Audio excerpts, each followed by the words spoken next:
Did I just disappear? I think yes, you did. Oh no. It happens. This is why it's called technical difficulties. Hold on a second. Can you hear me okay? Yes, I can hear you. Well, let's do this. Hey, everybody. TK's getting it together. Yay. He's back. You're mute. You're muted.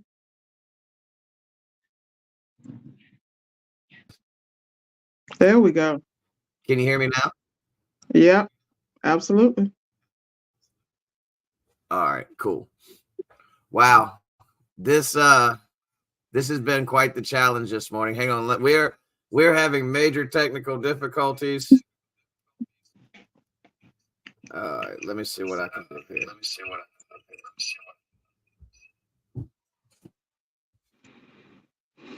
So my computer audio is not working. Hang on, let me try something. All right, can you hear me now?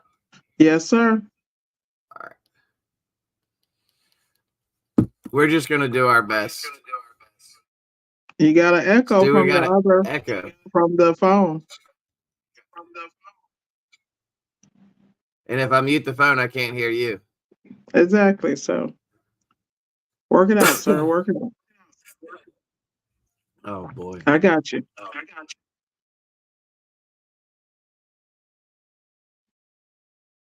All right, let's get it, man. It's just like appliance repair. Stuff happens. Let's go get it. Just need you to unmute yourself there. You're muted. All All right. right. Now. Let's rock and roll. All right. Sorry about that, everybody. Goodness gracious. What a technical. I still don't understand why my computer's not working. I might have to call in somebody smarter than me to figure this one out. But good morning. Hope everybody's having a great week. As always, I got my girl, Miss Ward, in the house. How you doing, Miss Ward? Trying to make it better. I still hear an echo. That's weird. How about now? Okay. Is that better? Still got an echo. Oh man. You guys in the comments, let me know if you're hearing an echo too. This is just not going well this morning. That's all right. We're good for it. I'm gonna leave you to come back in. All right, hang on one second. I do not understand why my. Let me try this. Hang on. Echo. I'm trying to make sure it's not me. This is how this guy is with appliances. He just doesn't give up. That's why we're the best. It is what it is. This is real life, people. So everybody watching, this is the real deal. Trust me. All right, can you say something? Hello.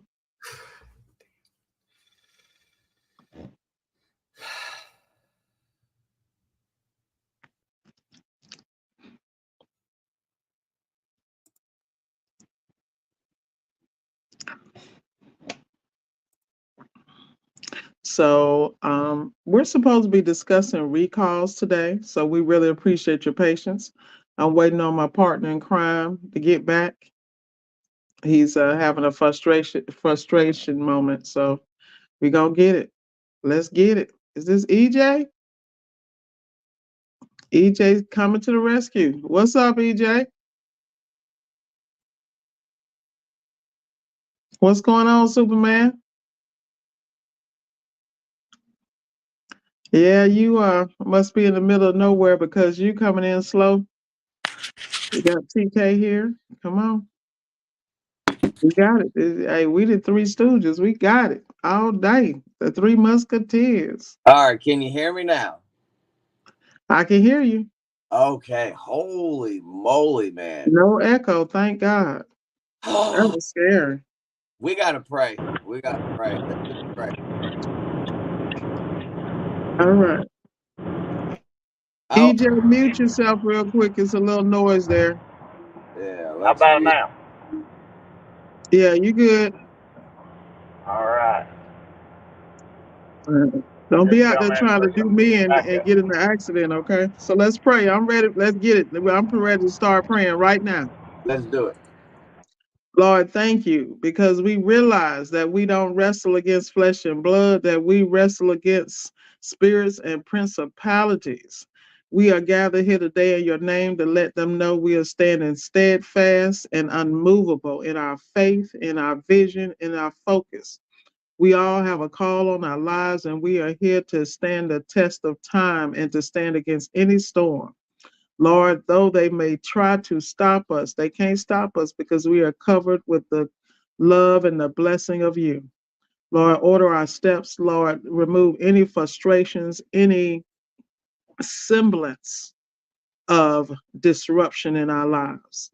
We were built for this. Thank you for the mantles you have handled. You have handed all of us, and we wear the mantle proudly. And we are prepared to face any storms that come our way, because we put you first in our lives. Amen. Let's go get it. Thank you, Ms. Ward. Hey, dude, you know what it is. We know what it is. Oh yeah. We know what it is. When you doing great things, it's like, hey, this par for the course. Just like them recalls. This too shall pass. Okay. That's it. Well, thank y'all for your patience this morning. We're gonna get right into it. Do have a few people checking in. Of course, EJ checked in, but he's here now. So thanks for joining us, EJ. We got brother Jeremy checking in. Good morning. He said the answer to the question, how much does a recall cost you? Strictly from a numbers point, a minimum of twice the cost you're doing business. That's pretty accurate, or more, to be honest with you. A lot of times recalls cost you more than your cost of doing business is. Got Adam checking in. Good morning, sir.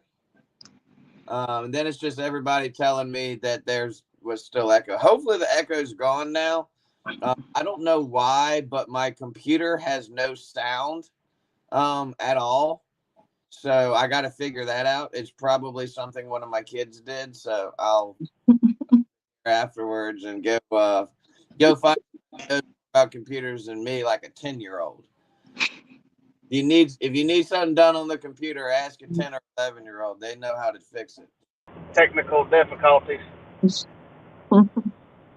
and so, well, maybe I'll come in and give some backup. And I think I made it worse, but I'm here. You're here. I'm here. Yeah. You're the first perfect person here, because me and you have been talking about this. I had one of my guys that was really struggling in the recall area for a while now. We've been working with them, but the eye opener was when he helped me. It started to Yeah, the technical difficulties are still here. Can y'all We hear can hear you, but we can't hear you, TK. You're chopping up on us. I don't know if it's a connection there. me? Yeah. Can you hear me now? Yeah. All right. So long story short, we put together a spreadsheet, got on, well, the whole thing. So, uh, how much Yeah, he's chopping up again. But Yeah. what he's trying to say is, me and him came together and we was investigating a recall issue that he was having with one of his techs to see how much exactly it was costing. And we got on the Zoom together and we just kind of put about 20, 30 minutes into the effort and came up with a number based on 10, 10 recalls that he had and how many trips, extra trips that it took, and how many parts that was used that were not able to be charged for. And the number was crazy. And what we did was we combined it, or we put in a formula for the number of extra trips times the average ticket value plus the cost of parts that weren't charged for. Man, I can't remember what the total number was, but it was like 21 trips, extra trips. So, I mean, it was like $3,000 or something, $5,000 yep, for one yep. guy. And then you think, well, how much did this guy take home in pay for that month? And are we actually making money or are we losing money? And man, it was eye-opening. I really hope that TK can come back because I was looking forward to hearing what revelations he had in his business as a result of it. But I've personally been trying to go through my business and see where are we losing money at, because the call volume dropped with the Google suspension and it kind of magnified all of the other issues that wasn't there. You know, we didn't notice them because we were out earning them. But Mm-hmm. when you stop out earning your mistakes, they become very obvious. And big ones: misdiagnosis, recalls, parts that you're throwing at a machine because you don't know what you're doing, and the opportunity loss is a big thing. So you're actually losing the money that you're putting in for the extra parts, but your opportunity loss is huge because each trip that you take is essentially worth your average ticket value. So when you think about it like that, you can get real mad. But we talked about on Friday, me and Jenny and Shayna on our show, talking about the education. When you learn something, what do you do with it? You know, you can get angry, but what are you going to do about it? How's your audio now, TK? Let's see. I'm really wanting to hear what you had to say about this. Y'all tell me, can you hear me? Yeah. no echo. Holy shit, it's working. And you can hear us. My son, I'm assuming either my son or one of my kids had went into some other thing and turned all the sound off on the computer. So yeah, we'll thank one of my many children. God bless their little hearts. But yeah, as I was saying, and EJ sounds like he hit the nail on the head of what I wanted to share. You know, recalls are part of the job. They're gonna happen. You're not going to be able to have zero recalls. But it is so important, especially once you start adding technicians, that you stay on top of it. Because you need a percentage that your target is. I want all my guys to be less than 5%. And once those numbers start creeping up, you've got to get on top of it, and not only get on top of it, but use it as a teaching opportunity. What I've started doing is putting together a sheet, and I put a link to every single job that technician had a recall on. So all they have to do is pull it up on Google. They click on the link. It takes them right to the job. There's notes in the job. There's notes on the meeting sheet. And use it as a learning opportunity. You're already losing money, and we're talking about opportunity lost. Seize the moment when these recalls come and use it as a teaching opportunity for your technician. Because if you're just going out there fixing the problem and it never gets mentioned back to that tech and it never gets brought back to their attention, like, hey, look, man, you replaced the ice maker in this thing. Did you even test the water valve? Did you even check to see if that water valve was leaking water into the whatever, into the ice maker, or whatever the case may be?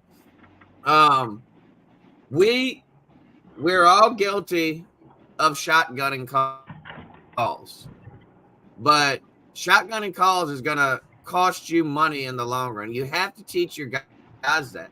And another thing that we're really trying to reiterate to our guys, if you're in one of those positions where it's one of two parts and either the manufacturer doesn't give you the information or for whatever reason you're not sure which one it is, go with ordering both and then put the cheaper one on first. I'd rather order both, come back with both parts, try the cheaper one. Customer's not going to get mad at you if the price is less. So you set your expectation here that it might be both parts, and then you come back, you put the cheaper one on, and that customer saves $150, $200. I guarantee you they're not going to complain. But if you just shotgun it and throw that part you think it is on it, then you got a mad customer. You got multiple trips back. To be completely transparent, one of my technicians' recalls cost me an opportunity lost and physical money lost about 6 G's 1 month, $6,000. And when EJ put this recall tracker together, it was an eye opener. And we're gonna dress it up and hopefully put it out there for the Service Alliance community. But it's a great tool because you can sit there and show the tech, hey, this is how much money we're losing each month. We're losing our tail because of all these recalls. But I'll stop with that. Miss Ward, I jumped out for a minute. You got anything to share on this topic? I know you do. Yeah, well, first of all, I'm a big proponent of business owners actually being technicians. And I feel that in any business, you should be that blueprint, meaning the way you managed as a one-man shop, the way you handled your clients, your customers, and your recalls. For me, whenever I have a recall, first of all, I'm irritated if I got a recall because I'm supposed to be triaging my jobs. You understand? And I'm supposed to be triaging, showing up with the parts that may be needed, and I'm supposed to be diagnosing. I'm going to be looking at my personal shortcomings. I'm going to address those because I know that my techs are going to be in the same position. So if I get a technical call from a tech, I'm going to check those bases, meaning, number one, do you have the parts for the jobs? Like, I think everything goes back to logistics and systems. A lot of times when we throw people out and we send them on their own, they're going to make a decision with their moral compass and their technical abilities. The way you curb recalls is, number one, stay on top of it, hold yourself accountable. But number two, is no such thing as sliding. I did a great interview with Mr. Justin Gandy yesterday for my Tech the Titan podcast. And he was talking about habits with technicians and how if he saw something, he used to wait in the past. You follow me? And he didn't do the discipline initially. Like, bring it to the tech's attention, find out if it's a training issue, because you got to realize you're managing an extension of yourself. That's how I look at my staff. That's how I look at my business. Everything is an extension of me. And I'm going to take the hit first with the customer. I apologize for the inconvenience. We'll be right back out to resolve it, and when we get there to resolve it, we're going to get it resolved. We got to send backup personnel. If that means I'm going as support, then I'm going as support. But at the same time, I'm going to ask that customer, is there anything else you need help with in your home? With an appliance, is there anything else I can do for you? And then I'm going to demonstrate this to the tech. Let me share some with you. If I demonstrate it, I walk you down the yellow brick road and you have duplicate behavior, we don't have a problem. No, you are being, and I'm ruthless, and I have no problem with saying it. You will be promoted to customer because that's my bag you messing with. You follow me? Because at the end of the day, nobody's going to run your business the way you do on it. That it's not going to happen. No one's going to be perfect, but you can manage and you can keep a bench. Because a lot of times when we lose money, these ain't lose. This is not about losing money. This is about lessons. You follow me? And a lot of times this get out of the way because, oh, well, I just threw this on. I'm going to job.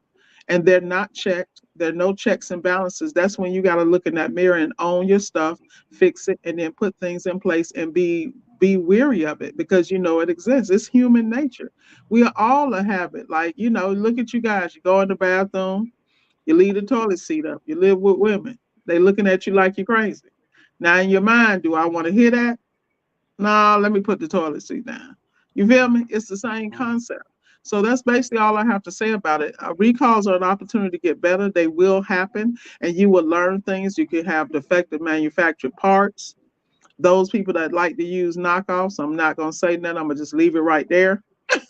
At the end of the day, you have to understand everything we do in life is a gamble, and the recalls are an opportunity to get better at what you do, to look at every system that is involved in that recall, from making sure your technicians have parts. Yesterday I had my little apprentice Mike with me. I don't know what I'd do without that little boy. He had Miss Ward back. I left a part, couldn't find it. He went back, found it, met me to the destination. We got it done.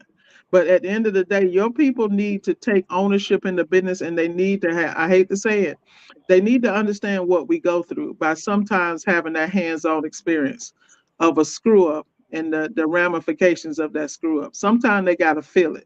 Sometimes you got to push them in harm's way just for them to understand this is not a joke. This is not a regular job. This is my livelihood and my family's livelihood. This is my retirement plan. Don't act crazy because I'm going to act crazy with you. That's all I got. There you go.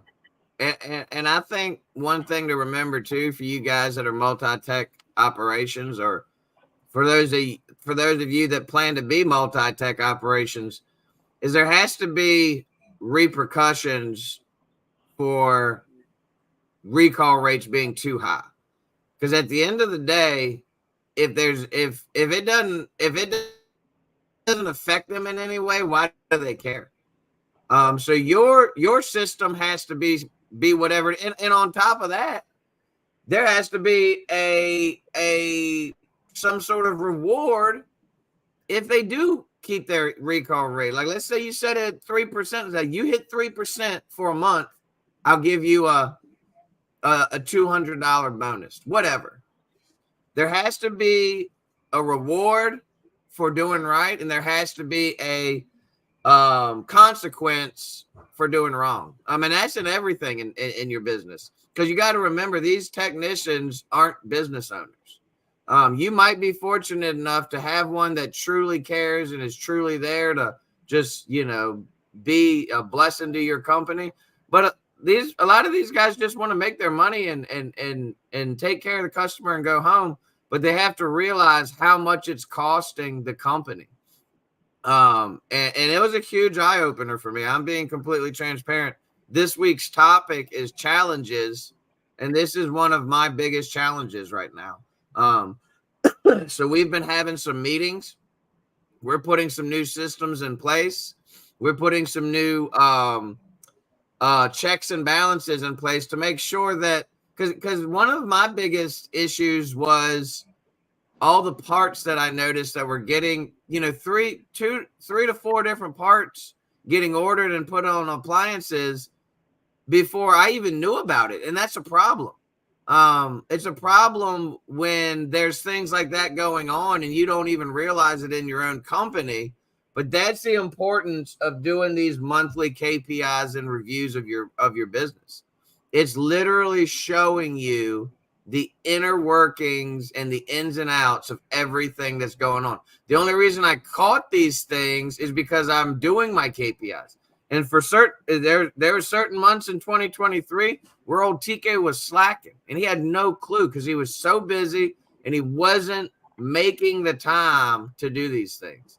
So if you're listening this morning, whether you're a one-man show, whether you're a multi-tech operation, if you're not tracking it and you're not monitoring it, you cannot know the true story of what's happening in your business. If you're not running a weekly, monthly, and quarterly KPI report, start doing it. Start looking at these numbers. I'm guilty as you are of slacking off on it, but we're coming into a new year, and a new year is a beautiful time to start fresh.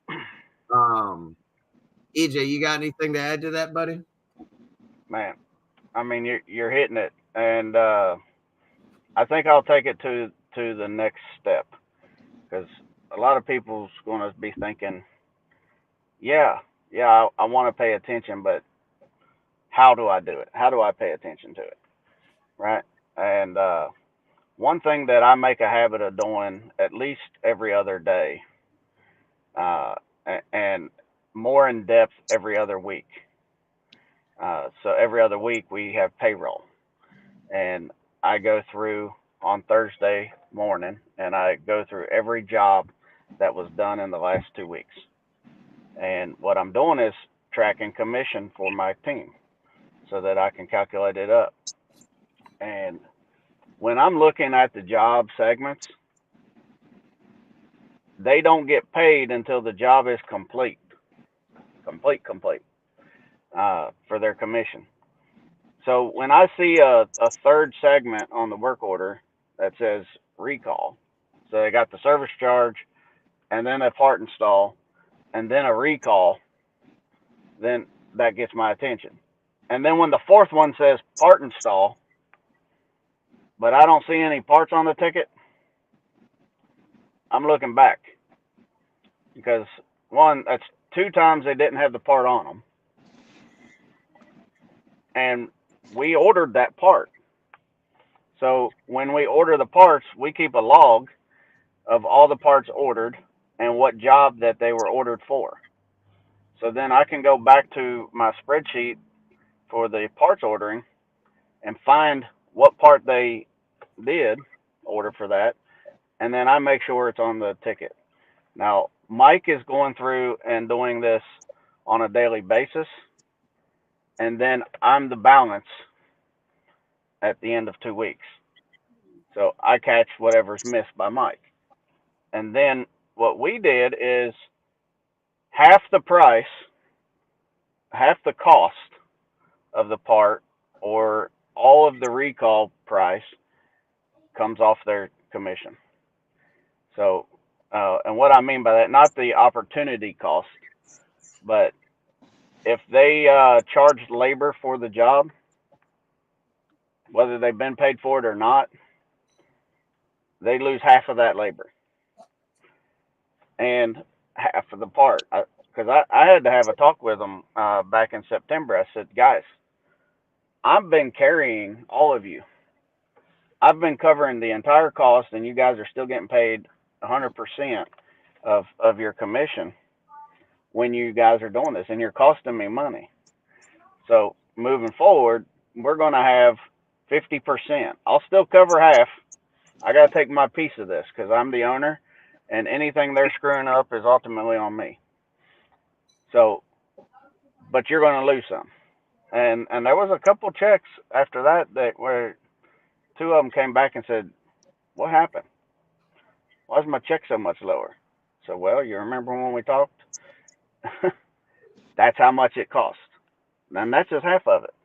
So the checks and balances, one, if you don't have a software for your CRM, the management software, I don't know how you can track it. So most of these softwares, I'm using House Call, TK's using WorkEase, Miss Ward's using everything. And, you know, we know that all of those have these capabilities. So TK was able to easily go through and find the recalls. And then as I made the tracker, and he was able to give me the information to go through it. And what did it take, TK? making the chart, making the spreadsheet, and filling it out all together probably 30 minutes. If that, yeah, Can, 20, 30 minutes. can you spend 30 minutes a week paying attention to your business? Yes. And then you'll know how much money's going. And I'll tell you this, as soon as you see the number, you're going to pay attention. Yeah. You're going to pay attention. Whether Yeah. you're in this for the money or not. Yeah, no one's in this to lose money. I guarantee you didn't get into appliance repair or start an appliance business with the goal. Part of your business plan was not, man, let me see how much money I can lose. But, you know, circling back, and I just want to reiterate this, circling back to what we were talking about, the biggest opportunity lost in this is if you don't use it as a teachable moment. Because you got this thing spelled out on a piece of paper with all the job numbers, links to the jobs, all the details. And let's say that person had 10 recalls last month, and they're legit recalls. There's a difference between legit recalls and, you know, it being a new issue or whatever, or something understandable. That's 10 teachable moments that you can real quickly take an hour meeting with that technician. And I'd suggest doing it one-on-one, or maybe if you have a service manager, you and your service manager and him. But don't call him out in front of everybody. You know, embarrassing him in front of the team isn't going to help. Pull him to the side, have a private meeting with him and maybe your service manager, or maybe your CSR. Discuss the issues, and then listen to them. We have an employee corrective action plan document on the servicealliancegroup.com all access SOP library.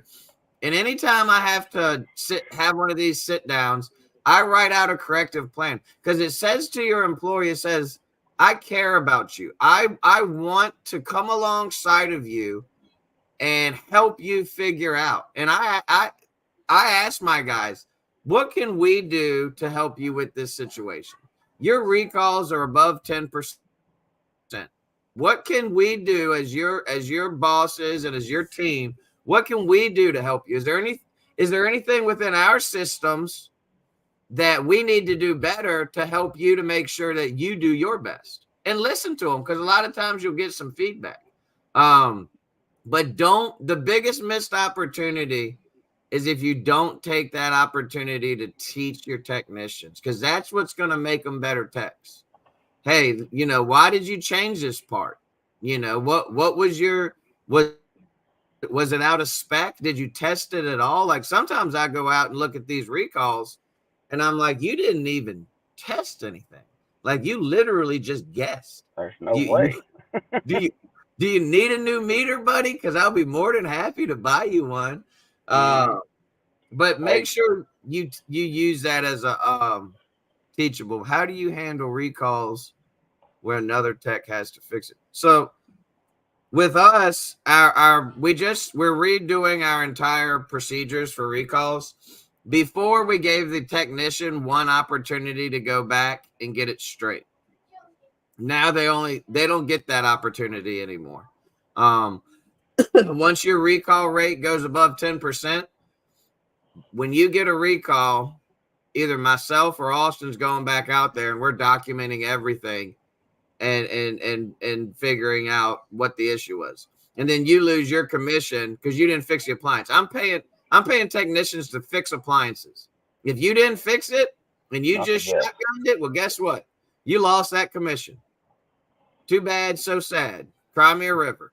I don't pay people to not fix appliances. I pay people to fix appliances. That's what their commission is based off of. Appliances fixed. So, but you get your recall rate back down to 2 to 5%, you get an opportunity to go back there and save your commission. So, that's how we handle it. I hope that answered your question, Dan. I think it did. Well, it's 8:38. We got a meeting at 9, EJ, so we better get ready. Better get going. Sorry everybody for all the craziness this morning, but you know, this is real life, you know. I appreciate y'all's patience. Miss Ward, you got anything in closing before we bounce? No, man, I'm about to go get this bag. You know where I'm at. I gotta slide them slides on, and There you go. Well, y'all go get it today. Have a wonderful day. If you have any questions about anything, feel free to reach out to us. We appreciate you guys tuning in every morning. EJ, who you got coming on tomorrow? I don't know. It's Freestyle Friday. Anything Freestyle goes. Friday. Who knows? You might see me. You might see Miss Ward. You might see some random stranger. Might But be all three of us again. might be all three of us. You never know. But we'll be back tomorrow morning. EJ's coming with somebody, and you guys enjoy the rest of your day. We appreciate you tuning in. Peace.